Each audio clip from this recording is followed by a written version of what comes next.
Going to resist the further growth of pathogen if pathogen enters in your body crossing the anatomical barrier.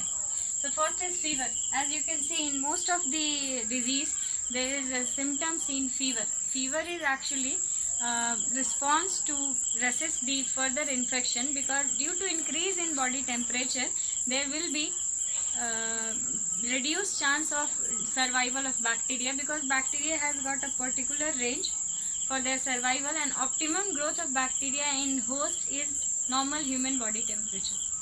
Next is lysozyme. Lysozymes are nothing. Lysozymes are group of hydrolytic enzymes. As you know, lysosome is a cell organelle which is rich in enzyme. That enzyme are called lysozyme. Lysozyme, and it is called suicidal bag also. So when any pathogen enters, it will be taken up by the lysosome, and after entering in the lysosome, by the action of hydrolytic enzyme, they are going to be hydrolyzed. So this forms physiological barrier. Next we are going to see endocytic barrier.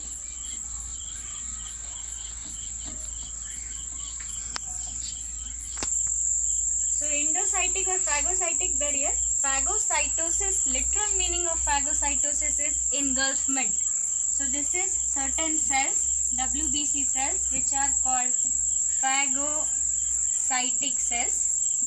So what these phagocytic cells will be doing, if any kind of pathogen comes, they are going to phagocyte these pathogen, and after engulfing these pathogen, they are going to damage. This process is called phagocytosis. Phagocytosis might be oxygen dependent or oxygen independent. With this slide we will understand how the phagocytic cells look like.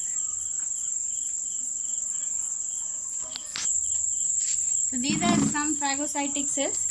There are various type of phagocytic cells. You can see the nucleus of these phagocytic cells are bilobed, and nucleus of these phagocytic cells are monolobed, and some phagocytic cells are having granular cytoplasm and some are having agranular cytoplasm. So in coming classes, when we will discuss cells of immune system, we will see them in details.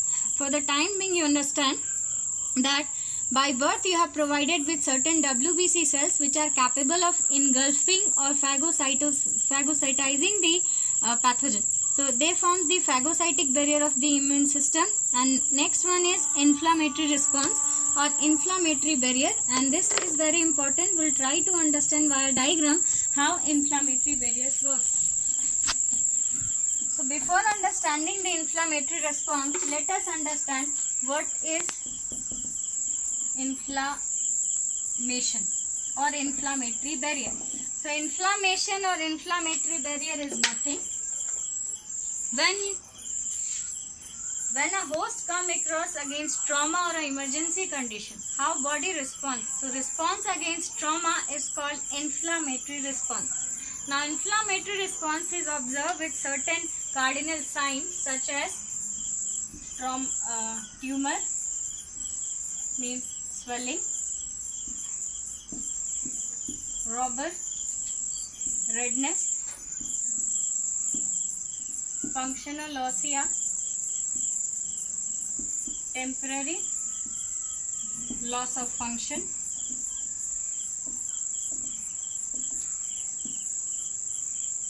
pallor, production of heat, and pain.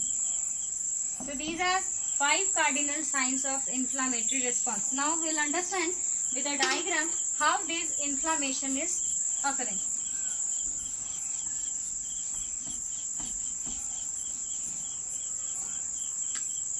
So this is skin. Skin is provided with layers. So I will show only 2 layers. This is dermis, epidermis, and this is hypodermis. Now what happens when any kind of pathogen enters?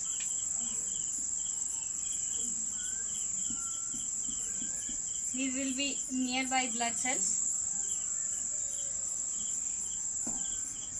I'll show it in different colors so it will be easy to understand. So if any kind of pathogen enters, these blue colors are showing the pathogen. These are blood cells. nearby the infected area. Now these blood cells will be having WBC. So as soon as pathogen will be entering,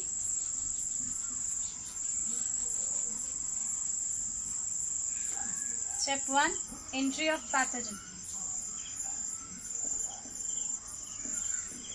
Now once pathogen has entered, the blood flow rate will be increasing to the nearby blood capillaries, and these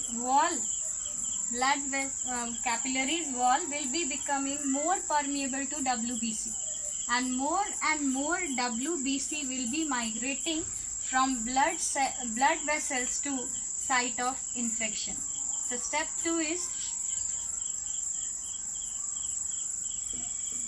more infiltration of WBC to site of infection. Now once they have reached to the site of infection, they are going to start a process. That process I have already discussed in endocytic barrier, that is engulfment of endocytosis or engulfment of the pathogen. So step 3 will be phagocytosis or endocytosis.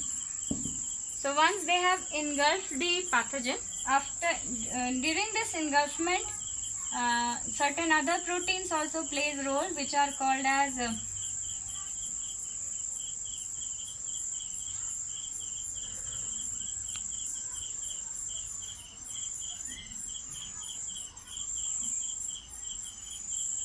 exudate, and another protein is called as complement system. So exudate and complement system are antimicrobial protein.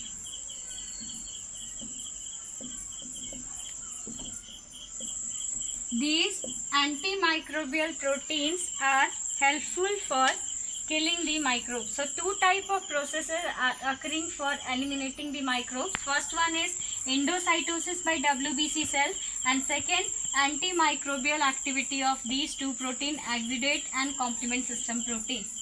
So microbes will be killed, and due to killing of microbes, certain own cells will be damaged. They are going to form pus. So own cell. So let's revise once again.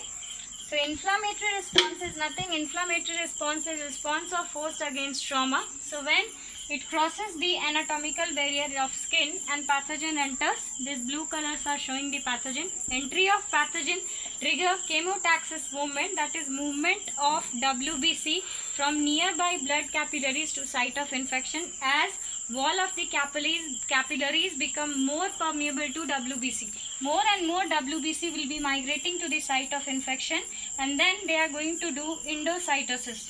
And along with this, two proteins which are called exudate and complement system protein, which are natural antimicrobial protein, they are also going to kill the microbes. In this particular process, few own cells are also going to be damaged. That can be seen in the form of exudate. Now these exudate are responsible for swelling of skin, and due to swelling you can see the pus formation, and it completes the inflammatory response or inflammatory barrier. So this lecture completes first part of the immunity, that is innate immunity. In the next lecture we are going to see what is adaptive immunity and what are their features. Thank you.